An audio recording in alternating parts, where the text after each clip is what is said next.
அனைவருக்கும் வணக்கம். டிஎன்எஸ்டிசி அரசு வேலைவாய்ப்பு பற்றின தகவல்களை தான் தொடர்ந்து பார்த்துட்ருக்கோம். அந்த வகையில் நிறைய டிசிசி எக்ஸாம் எழுதி முடிச்சுட்டு எப்போ போஸ்டிங்ஸ், எப்போ அப்பாயின்மெண்ட் ஆர்டர் வரும், எப்போ கால் லெட்டர் வரும், அடுத்தடுத்து நகழ்வுகள் என்ன அப்படின்னு சொல்லி நிறைய பேர் எதிர்பார்ப்போட காத்துட்ருக்கிற உங்களுக்கான அப்டேட் தான் இந்த வீடியோவில் பார்க்க போகிறோம்.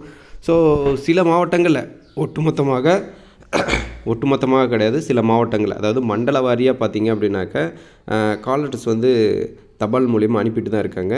இதில் குறிப்பாக சொல்லணும் அப்படின்னாக்க கிட்டத்தட்ட 2-3 மண்டலத்துக்கு அனுப்பிட்டாங்க. ஆல்ரெடி 3 மண்டலத்துக்கு மேலே அந்த கால் லெட்டர்ஸ் அனுப்பியிருக்காங்க.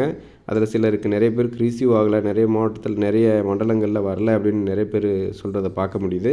ஸோ அடுத்தடுத்து அப்டேட்ஸ் வந்துகிட்டே இருக்கும். குறிப்பாக இந்த மாதத்தில் நிறைய கால் லெட்டர்ஸ் வரப்போகுது, தயாராக இருங்க அப்படின்ற விஷயத்த சொல்லிக்கிறேன். அதுக்கு அடுத்து என்னென்ன ப்ரொசீஜர்ஸ் இருக்குது, கால் லெட்டர் வந்தாக்க நீங்கள் என்னென்ன செய்யணும், என்னென்ன சர்டிஃபிகேட்ஸை ரெடி பண்ணணும், எப்போ போய் அட்டென்ட் பண்ணணும், இந்த மாதிரியான நிறைய விஷயங்கள் இருக்குது. இது சம்மந்தப்பட்ட முழுமையான தகவல்கள் அடுத்த வீடியோவில் சொல்கிறேன். உங்களுக்கு அடுத்தடுத்த அப்டேட்ஸ் வேணும், என்ன தகவல் வேணுன்றது மறக்காமல் கமெண்ட்டில் சொல்லுங்கள். நன்றி.